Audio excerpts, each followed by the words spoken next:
Hi. Good morning all. ఇది గ్రూప్‌కు సంబంధించిన video కాదండి. ఇది నా యొక్క పర్సనల్ ఎమోషన్స్. మనం ఏ రాజకీయ పార్టీలోనైనా వర్క్ చేసే ముందు అక్కడ స్థానికంగా ఉండే లీడర్ అనే ఒక స్థానికంగా ఉండే లీడర్ లాంటి వ్యక్తి మనకి ఏదైనా ప్రాబ్లమ్స్ వచ్చినప్పుడు సపోర్ట్ చేస్తాడా లేదా? ఆ ఒక్కటి చూసుకొని ఏ పార్టీలో అయినా మన మనుగడ చేయడం మంచిదండి. లేకపోతే నాలాగానే చాలా వరకు ఇబ్బంది పడతారు. ఎందుకంటే ఇవాళ నేను ఒకళ్ళ చేతిలో బ్లైండ్‌గా మోసపోయాను. నాకు ఎవరు సహకారం అందించలేకపోతున్నారు. అక్కడికి సరే అని స్టేషన్‌కి కూడా వెళ్ళానండి. స్టేషన్‌లో ఒక నెల రోజులు కాళ్ళ చెప్పులు అరిగేలా తిరిగినా గానీ, ఇవ్వాళరా, రేపురా అట్‌లీస్ట్ వాడి ప్రాబ్లమ్ ఏంది అని ఒక 2 నిమిషాలు టైం ఇచ్చి, నేను చెప్పింది కూడా వినే పరిస్థితిలో డిపార్ట్మెంట్‌లో లేరు. ఆఖరికి ఒక లీడర్‌ని ఆ టీడీపీలోనే మనకి రిలేటివ్ అయిన ఒక లీడర్‌ని తీసుకెళ్ళి, ఒక 20 రోజుల తర్వాత తీసుకెళ్ళి చెప్పిస్తే కూడా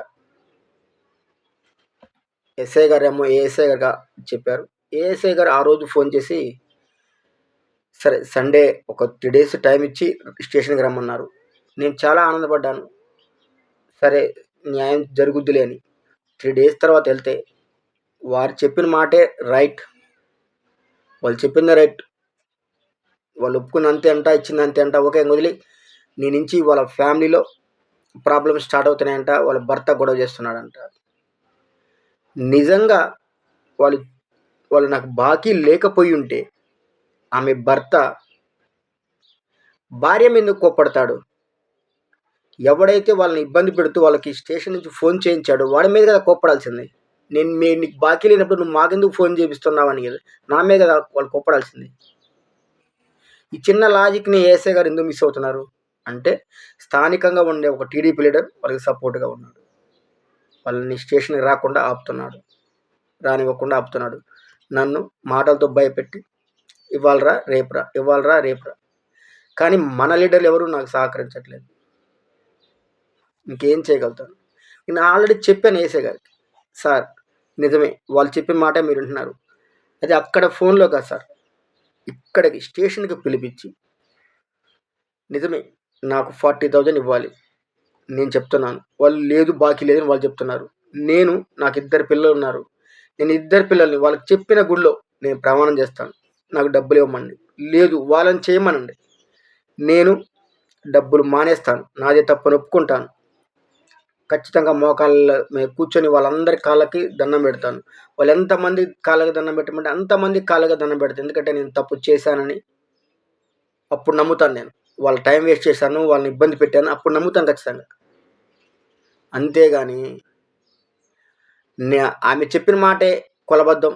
మేము బాకీ లేము పో అంటే. ఆల్రెడీ సాక్షులున్నారు. ఆమె సైడ్ ఇద్దరున్నారు. ఆమె అక్క, ఆమె అన్నయ్య ఇద్దరున్నారు. నా సైడ్ నా ఫ్రెండ్ ఒకరున్నారు. ఇబ్బంది లేదు, నలుగురున్నారు. ఆమె సైడ్ ఉన్నోళ్ళు నా సైడ్ చెప్పరు. కానీ అందరూ ప్రమాణం అయితే చేస్తారు కదా! నేను చేస్తాను. వాళ్ళని కూడా నేను చేస్తాను. నాకు ధైర్యం ఉంది. నాకు 40,000 ఇవ్వాలి. అదే బాకీ లేదు, అతనికి బాకీ లేము, వాళ్ళని చేయమనండి అని నేను ఎంత బతిమిలాడినా ఆ ఏఎస్ఐ గారు ఎవరో ఒక టీడీపీ లీడరు ఆమెకు బ్యాకప్ ఉన్నాడు. ఖచ్చితంగా లేదు పో అంటున్నాడు. నెల రోజులవుతుందండి నేను తిరగబట్టి కూడా. ఇంత కూడా దాన్ని కదిలించలేదు. మన నాయకులు ఒక్కడు కూడా మేము వస్తాం వెళ్దాం పద అని అడిగిన వాళ్ళు లేరు. అలాంటప్పుడు నాలాగా ఎందుకు ఇలా పార్టీలో గుడ్డిగా పనిచేయాల్సి వస్తుందో అర్థం కావట్లేదు. ఖచ్చితంగా మాకు ఫ్యామిలీస్ ఉంటాయి. ఆ ఇబ్బందులు ఉంటాయని ఈ పార్టీలు కూడా దూరంగా ఉంటుంది. ఇలాంటి చిన్న విషయాల్లో కూడా ఆ టీడీపీ లీడర్ అనుకుంటే వాళ్ళకి సపోర్ట్ చేస్తున్నాడంటే, అదే టీడీపీ వాళ్ళకి ఇలా పవర్ ఉంది అనుకుంటే మనం కూడా ఎంతో కొంత కష్టపడాం కదా! అది ఎందుకు వాళ్ళకి అర్థం కావట్లేదు. మన పార్టీ వాళ్ళకైనా నిజంగా నేను ఇంతకంటే గుడ్డిగా ఎవరు చెప్తారండి? ప్రమాణం చేస్తానని నేను అంటున్నాను. నిజంగా అబద్ధం అయితే నేను 2 పిల్లల్ని ఎత్తుకొని ప్రమాణం చేస్తానా? అక్కడ చిన్న విషయం ఒక్కసారి ఈ లీడర్స్ స్టేషన్‌కొచ్చి పిలిపించండి గట్టిగా చెప్తే ఖచ్చితంగా పిలిపిస్తారు.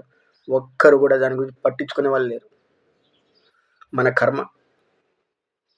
ఎందుకంటే ఆలోచించుకోకుండా దిగి ఇలా ఇబ్బంది పడుతున్నామని. జై హింద్, జై జనసేన.